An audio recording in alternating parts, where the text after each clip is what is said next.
ایک غریب مزدور جو 2 وقت کی روٹی کے لیے دن رات ہڈی توڑ محنت کرتا ہے، جب اس کا بچہ بیمار ہوتا ہے تو اسے یہ حقیقت کھا جاتی ہے کہ بچہ یا تو دوا کے بغیر مر جائے گا یا باپ قرض میں ڈوب جائے گا۔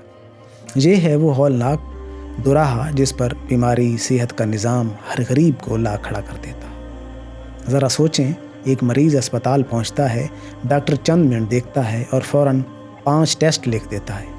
کیا یہ ٹیسٹ واقعی ضروری ہیں یا صرف لیبارٹری سے کمیشن کھانے کا ذریعہ؟ اکثر اوقات مریض کو ایسی دوائیاں تجویز کر دی جاتی ہیں جن کے متبادل سستی دوائیاں بازار میں موجود ہوتی ہیں، مگر ڈاکٹر صرف اسی برانڈ کی دوا لکھتا ہے جس سے اسے گفٹ یا کمیشن ملے۔ کیا یہ علاج ہے یا دکانداری؟ اگر یہی کام کوئی دکاندار کرے تو اسے دھوکہ باز کہا جاتا ہے، مگر جب ڈاکٹر کرتا ہے تو اسے پریکٹس کہا جاتا ہے۔ سرکاری اسپتالوں کا حال بھی مختلف نہیں، وہاں سہولتیں نہ ہونے کے برابر ہیں۔ ایک بستر پر 3 مریض، دوائی غائب، مشینیں خراب، ڈاکٹر غائب اور نرسوں کا رویہ بے حسی کی انتہا کو چھو رہا ہوتا ہے۔